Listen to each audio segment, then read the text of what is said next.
Hello everyone. 6 जुलाई वाला जो है वो रिजल्ट आ चुका है उस वाले एग्ज़ाम का।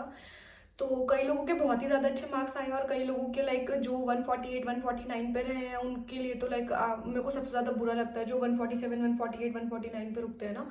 तो उनकी स्ट्रैटेजी मैंने ऑलरेडी डाल दी डॉक्टर विद एंग्जाइटी के ऊपर, आप देख लेना इंस्टाग्राम पे। लाइक मैं नहीं चाहती थी कि कुछ बहुत बहुत बड़ी एक लॉन्ग वीडियो बनाऊँ उस स्पेसिफिक के लिए, क्योंकि उन लोग का यार ऐसे है ना कि उन लोग को बस थोड़ा सा पुश करने की जरूरत है, उनका हो जाएगा राइट।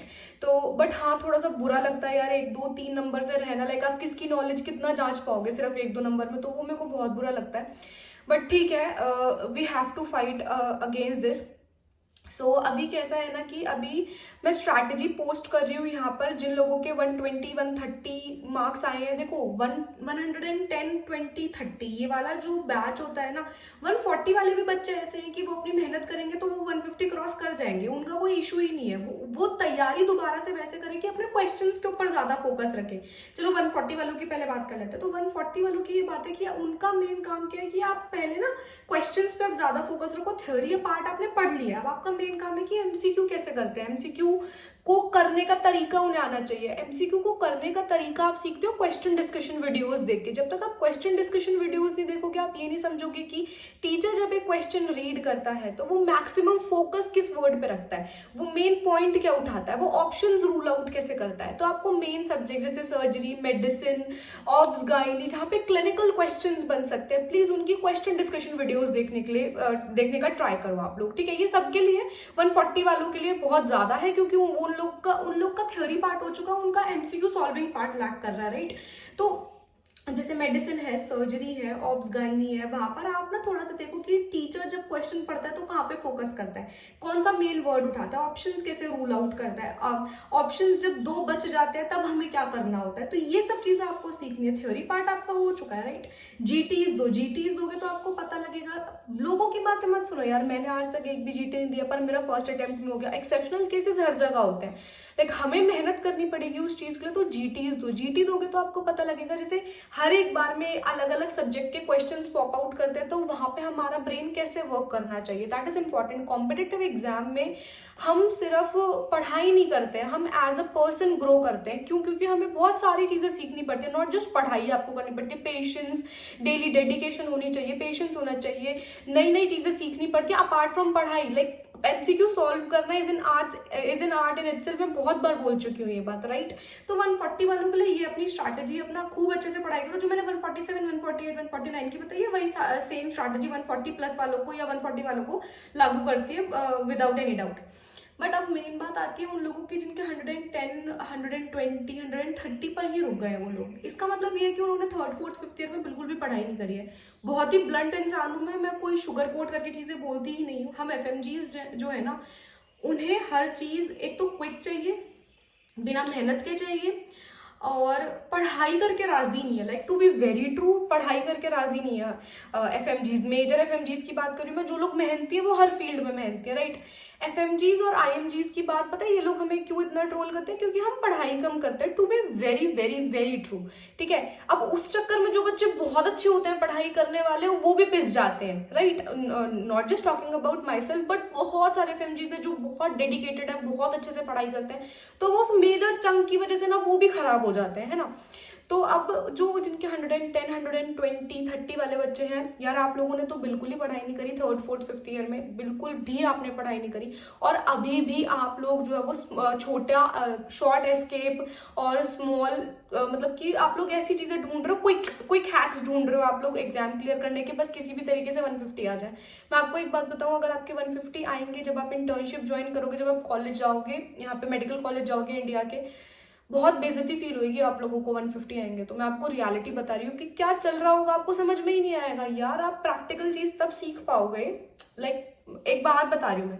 अच्छा चलो एग्जाम्पल लेते हैं। आपके पास एक पेशेंट आया जिसको क्या नाम लेते हैं, अभी रिसेंटली उसको चलो ट्रॉमा का पेशेंट आया। आप सबसे पहले क्या करोगे? क्या करोगे आप सबसे पहले? अनलेस एक बार आपको किताब तो खोलनी पड़ेगी ना। हाँ जी, हम मैक्सिमम चीजें प्रैक्टिकल्स में ही सीखते हैं, बट एक बार तो किताब खोलोगे ना यार। तो मैं हमेशा कहती हूँ 150 आपका टारगेट नहीं है, आपका टारगेट 175 तक रखो यार प्लीज, तभी कहीं जाके आपके मार्क्स आएंगे। 110 20 30 बार बार डिफ्लेक्ट हो जा रही हूँ मैं। तो इन लोगों को पहले तो सबसे पहले प्लीज़ आप लोगों को अपना रिवीजन गेम प्रॉपर करना है। आपकी रिवीजन ही नहीं हुई, आपने बहुत सारे सब्जेक्ट्स छोड़े थे, आपने मेडिसिन छोड़ दी थी, आपने ओबीजी छोड़ दी थी, क्योंकि ये बड़े सब्जेक्ट्स हैं। तो आप लोगों ने सोचा कि इन्हें पढ़ने में बहुत ज़्यादा टाइम लगेगा, तो इससे अच्छा मैं छोटे सब्जेक्ट्स कर लेता हूँ। छोटे सब्जेक्ट्स के भी आपने क्वेश्चन प्रैक्टिस नहीं करी। To be very true, to be very honest, to be very blunt, ठीक है। तो अभी आपको पहले क्या करना है, पहले तो आप लोग मेन नोट से रैपिड रिवीजन पे शिफ्ट हो ऑफ कोर्स। और रैपिड रिवीजन से भी बहुत कम जो है वो कोचिंग इंस्टीट्यूट्स में दिया जाता है। कुछ कुछ coaching institutes I would say, जैसे कि मेरे को मिस्ट बिल्कुल नहीं पसंद, लाइक टीचर्स फैकल्टी की कोई बात नहीं है, एज एन इंस्टीट्यूट वो मेरे को नहीं पसंद, राइट। तो अपना ऐसे मत सोचो कि हम कोचिंग, जब आपका सेकंड अटेम्प्ट होता है, थर्ड अटेम्प्ट होता है, तब आपको कोचिंग ज्वाइन नहीं करनी होती है। कितनी बार कोचिंग लोगे यार आप सेम चीज की?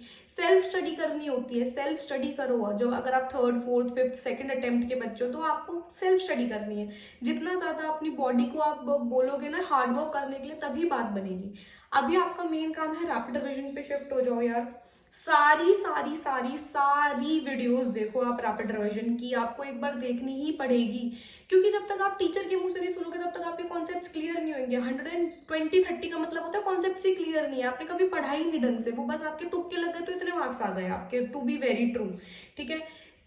तो अभी आपको मेन क्या करना है, रैपिड रिवीजन उठाओ, रैपिड रिवीजन की ही वीडियोस देखो, सब्जेक्ट्स अपने सारे खत्म करो, एंड देन आप अपना जो है वो, पहले आप अपनी फर्स्ट रिवीजन खत्म करो, एंड देन आप अपने जो है वो जीटीज देना स्टार्ट करो। चाहे आपका सेकंड अटेम्प्ट है, चाहे थर्ड अटेम्प्ट है, 120 130 110 वालों के लिए ये काम है, ठीक है। पहला अपना खत्म करके, पहला रिवीजन खत्म करके फिर अपना जीटी देना स्टार्ट करो आप लोग, राइट।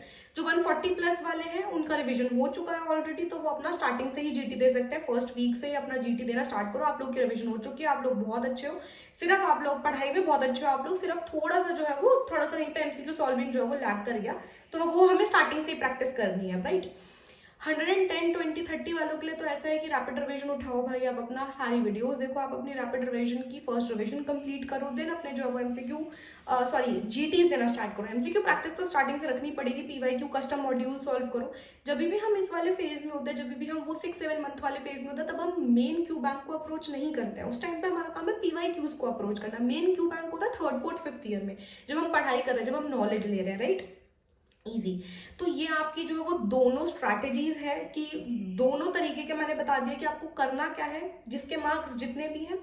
अब आते हैं वो लोग जो मेरे को कह रहे थे कि दीदी हम 6th ईयर में है, 5th ईयर में, 4th ईयर में, हमारी क्या स्ट्रैटेजी होनी चाहिए, राइट। मैंने कंप्लीट एक स्ट्रैटेजी की वीडियो बना दी, बार बार नहीं बनाऊंगी। Next video will be about by resources, मैंने किन किन टीचर से कौन कौन सा सब्जेक्ट पढ़ा था, तो वो मैं बता दूंगी, ठीक है। तो अभी है जो 4th 5th year 6th year में, हाँ कई लोगों के यहाँ पे 6th ईयर भी होता है, तो चाहे आप 6th ईयर में हो, 4th 5th ईयर वाले तो खासकर मेन नोट्स उठा लो यार, मेन नोट्स से ही पढ़ाई करो। इनिशियली हमारा काम है नॉलेज ग्रास्प करना, बाद में हम जाके जो है वो to the point specific exam focused study करते हैं। अभी तो हमारा काम मेजर ये है कि हमें नॉलेज आनी चाहिए, कुछ एक्स्ट्रा चीज़ों के बारे में पता लगना चाहिए, ठीक है।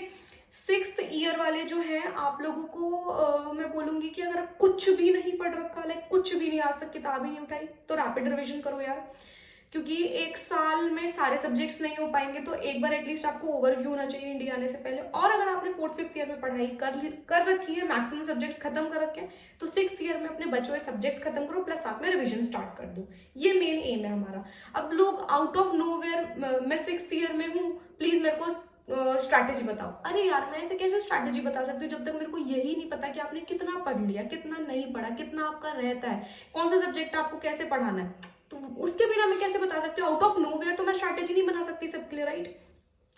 फिर मेरे को बोला था कि आप ना एक स्केड्यूल बना दो पूरा 6 महीने का, तो उस चीज के लिए मैंने एक पूरा रिवीजन प्लान बना रखा है। मैं 1000 बार बोल चुकी हूँ, वो प्रॉपर एक रिवीजन प्लान जो है वो मैंने बना रखा है। वो रिवीजन प्लान मैं इंटीग्रेटेड नोटबुक के साथ दे रही हूँ। इंटीग्रेटेड नोटबुक का मैंने स्पेसिफिकली एफएमजीज के लिए जो है वो प्राइस लोअर डाउन किया है, बाकी किसी के लिए नहीं। प्राइवेट यूनिवर्सिटी वालों के लिए तो बिल्कुल भी लोअर डाउन नहीं किया मैंने, सिर्फ एफएमजीज के लिए लोअर डाउन किया, क्योंकि I really want to help you all. मैं चाहती हूँ सब लोग जो है वो पास हो और अच्छे मार्क्स से पास हो, ठीक है। तो उसके साथ मैं रिवीजन प्लान दे रही हूँ। तो रिवीजन प्लान के अंदर क्या है, रिवीजन प्लान के अंदर पूरा मैंने 6-7 मंथ्स का लिख रखा है कि आपको कैसे कैसे अपना रिवीजन प्लान बनाना चाहिए। That is along with the integrated notebook, and revision plan is completely free. And और क्या बताना था मेरे को, और बस मेरे को यही बताना था कि मैंने स्पेसिफिक स्ट्रैटेजीज बता दी हैं। वन ऑन वन सेशंस की बात ऐसे है यार, मैं बहुत ज़्यादा बिजी हूँ फिलहाल तो मैं सिर्फ सैटरडे आफ्टर 2 PM और संडे पूरा दिन ही सिर्फ वन ऑन वन सेशंस जो है वो ले सकती हूँ, उसके अलावा कभी भी नहीं। एंड इम्प्रॉम्प्टू जो डीएम्स आते हैं कि ऐसे मैं इस ईयर में हूँ, यहाँ पे हूँ, मेरी स्ट्रैटेजी बता दो, दैट इज नॉट पॉसिबल यार। मेरी साइड से सोचो ना, अगर मैं आपको आगे बोलूँ कि यार मेरा ना अभी इंटर्नशिप चल रही है, प्लीज मेरे को आउट ऑफ नोवेयर बता दो कि मैं नीट पीजी कैसे क्लियर करूंगी, वो नहीं हो सकता जब तक मैं आपके बारे में जानूंगी नहीं कि आपने कितना पढ़ लिया, आपका कितना रह गया, आप कब से पढ़ाई कर रहे हो, आपकी रिविजन्स कितनी हो चुकी है, उसके बेसिस पे ही एक स्ट्रैटेजी बनाई जाती है, राइट। तो थोड़ा इस चीज को समझा करो प्लीज, शॉर्टकट्स ढूंढना बंद करो। शॉर्टकट्स ढूंढोगे तो कभी आगे तक नहीं पहुंच पाओगे। पढ़ाई है मेहनत से, स्मार्ट वर्क से होगी और हार्ड वर्क से होगी। स्मार्ट वर्क का मतलब ये नहीं होता कि आप पढ़ो ही ना, आप शॉर्ट हैक्स ढूंढने लगो। Smart work and quick hacks ढूंढने में दो बहुत डिफरेंट चीजें हैं ये। तो प्लीज अपनी पढ़ाई करो। मैंने पूरा स्केड्यूल बना रखा है 6-7 मंथ्स का, वो जिसको भी चाहिए just DM me on doctor with anxiety. Telegram पे बस इतना चल रहा है कि मैं वन ऑन वन सेशंस के बारे में बताती रहती हूँ, अपनी इंटीग्रेटेड नोटबुक। मैं चाहती हूँ मेरी इंटीग्रेटेड नोटबुक जो वो मासेस तक जाए यार, क्योंकि वो मेरे को बहुत हेल्प करी थी, राइट। जब मैंने वो बनाई थी उसमें मैंने pathology, pharmacology, medicine plus surgery, वो सारा इंटीग्रेट करके सारे सिस्टम्स का लिख रखा है with general pharma and general patho, ठीक है। तो वो मेरे को बहुत हेल्प करी थी यार। मैंने जब रिवीजन करी थी ना उसमें से, तो मेरे को बहुत अच्छा लगता था। बट ऐसे मैंने कभी नहीं किया कि सिर्फ इंटीग्रेटेड नोटबुक पढ़ ली और फिर मैंने वो सब्जेक्ट इन इटसेल्फ नहीं उठाया, मैंने वो भी उठाया था। मतलब मेरे को ना थोड़ा सा ऐसे रहता है कि मैं और करूँ, तो मैंने वो भी साथ में उठाया था। जैसे मैंने पैथो, फार्मा और इन सब में से पढ़ लेना, बट स्टिल मैंने पैथो जो है वो अलग से भी उठाई थी। लाइक मेरे को प्रीति मैम से पढ़ना बहुत अच्छा लगता है। जैसे मेडिसिन भी मैंने जो है वो मेडिसिन, सर्जरी में जैसे कुछ कुछ टॉपिक है, जैसे कि पैनक्रियाज वाला टॉपिक है, वो मैंने फिर अलग से पढ़ा था, क्योंकि मेरे को पढ़ना था यार। जिस इंसान को पढ़ना है वो कैसे भी पढ़ेगा। तो आप थोड़ा सा अपना जो है वो होराइजन इंक्रीज करो और अपनी स्ट्रैटेजीज जो है वो प्रॉपर्ली बनाओ। मैंने बता दिया कि स्ट्रैटेजी कैसे बनाते हैं। So yes, work hard and then clear करो अपना एग्जाम। यार मैं थोड़ी सी डिसअपॉइंटेड हूँ इस बार के उससे, रिजल्ट से। जो 148 149 आया यार, उन लोगों का क्लियर होना चाहिए था विदाउट एनी डाउट। आप 1 या 2 या 3 नंबर से किसी की नॉलेज का वो नहीं माप सकते, वट एवर इट इज। तो लेट्स सी अभी क्या होता है। बट 110 20 30 वाले यार प्लीज पढ़ाई करो यार, प्लीज पढ़ाई करो। आपको 150 का मार्क क्रॉस नहीं करना। सिर्फ 150 क्रॉस करोगे ना जब आप कॉलेज जाओगे, तो बहुत बेइज्जतियां करते हैं यार यहाँ पे लोग ना, बहुत ज्यादा। तो लाइक मेरे को तो इसलिए पता है ना, क्योंकि जो मेरे साथ, अच्छा हाँ, मेरे से ये भी पूछा था ना कि तुमने प्राइवेट क्यों लिया है। भाई मैंने प्राइवेट इसलिए लिया है because I wanted to study.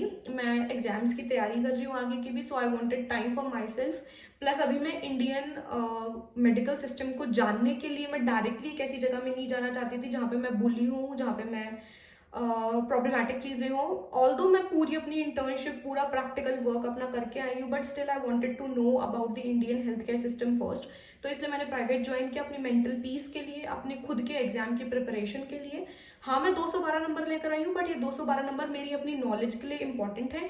बहुत अच्छा एक्सपोजर है। मेरा वाला जो कॉलेज है that is not private, that is semi government, I got to know recently. And बहुत अच्छा एक्सपोजर हो रहा है मेरा। डर्मा में, ईएनटी में दिन की काफ़ी अच्छी ओपीडीज निकाली हैं, बहुत मज़ा आ रहा है। फिलहाल तो मज़ा आ रहा है। आई होप पूरा साल ऐसे ही निकल जाए बस। और मेरे को 1 ईयर की भी चाहिए थी, that was also a thing. So please अपनी स्ट्रैटेजीज फॉलो करो यार, पढ़ाई करो प्लीज़। पढ़ाई का शॉर्ट एस्केप मत ढूंढो। And yes, thank you so much. And do DM me if you want integrated notebook और you want one on one sessions. Do DM me on my Instagram, which is Dr. with Anxiety. Thank you so much.